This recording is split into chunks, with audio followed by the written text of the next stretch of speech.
Negara dengan iklim tropis seperti Indonesia ini sangat cocok untuk budidaya jamur tiram. Cara budidaya jamur tiram cukup mudah dan modalnya pun tidak begitu banyak. Bagian yang paling sulit saat ini untuk budidaya jamur tiram adalah membuat baglok, yakni media tanam yang sudah berisi bibit jamur.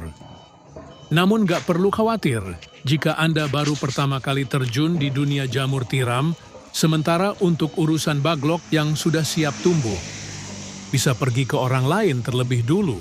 Lambat waktu jika usaha budidaya jamur tiram sudah mulai berkembang. Cobalah untuk membuat baglok sendiri. Nah, langsung saja inilah beberapa persiapan dan cara budidaya jamur tiram versi Jamur Ganteng Official. Yang pertama, menyiapkan kumbung. Kumbung ialah semacam rumah untuk jamur, yakni tempat untuk manaruk dan merawat baglok hingga tumbuh jamur siap panen. Di dalam kumbung tersebut terdapat rak yang bertingkat, biasanya terbuat dari kayu atau bambu, dindingnya bisa menggunakan papan atau paranet. Dan pada bagian atap menggunakan genteng, jangan menggunakan seng atau asbes yang mudah mendatangkan panas. Bagian lantai sebaiknya dibiarkan menggunakan tanah, agar saat terkena air mudah meresap. Sedangkan untuk ukuran rak, bisa Anda sesuai sendiri tergantung ukuran kumbung dan baglok yang akan dibudidaya. Namun idealnya ketinggian ruang sebaiknya tidak kurang dari 40 cm. Rak bisa dibuat 2 hingga 3 tingkat lebar. Rak 40 cm dan panjang setiap ruas rak 1 meter. Setiap ruas rak bisa memuat 70 hingga 80 baglok. Kemudian menyiapkan baglok. Perlu kalian tahu, kualitas baglok yang bagus sangat mempengaruhi pertumbuhan dari jamur itu sendiri. Baglok ialah media tanam untuk meletakkan bibit jamur yang terbuat dari serbuk gergaji. Serbuk kayu tersebut dimasukkan ke dalam plastik berbentuk silinder dan pada ujung plastik diberi lubang, di mana lubang tersebut nantinya jamur tiram akan tumbuh keluar. Saat ini baglok jamur tiram YJ berbobot 1 kg dijual, kisaran harga 3.000.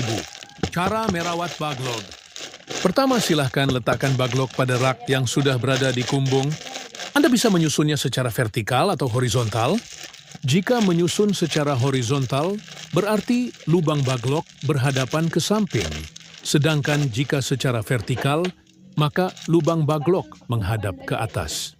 Namun biasanya, untuk para pemula lebih milih untuk menyusun baglok secara horizontal. Hal ini dilakukan agar tidak ada air yang masuk secara berlebihan saat nyiram baglok dan proses panen pun bisa lebih mudah.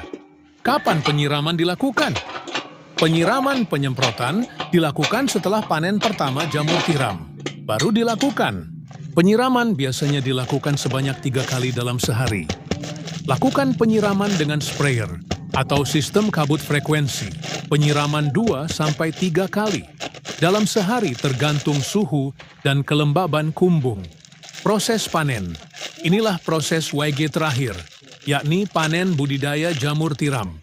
Bila baglok yang digunakan permukaannya telah tertutup sempurna dengan miselium, biasanya dalam waktu 1 hingga 2 minggu sejak pembukaan tutup baglok. Baglok yang memiliki bobot sekitar 1 kg akan menghasilkan jamur sebanyak 0,7 kg. Jamur akan tumbuh dan sudah bisa dipanen jika dirawat dengan baik dan benar. Baglok jamur bisa dipanen hingga 4-5 kali panen. Setelah itu, baglok dibuang atau bisa digunakan bahan ompos. Pemanenan dilakukan terhadap jamur yang telah mekar dan membesar tepatnya bila ujung-ujungnya telah terlihat meruncing. Bila masa panen lewat setengah hari saja, maka warnanya menjadi agak kuning kecoklatan. Bila sudah selesai itu, jamur cepat layu dan tidak tahan lama. Kemudian jarak panen pertama ke panen kedua berkisar 2 hingga 3 minggu. Semoga bermanfaat dan barokah. Amin, amin, amin. Monggo YJ minat, mau usaha jamur tiram, bisa diorder baglok jamur tiramnya via 108 5259 352057 atau via Shopee, Yayan Mushroom, gratis, konsultasi seputar dunia perjamuran, tidak usah khawatir, takut gagal siap dibimbing sampai berhasil.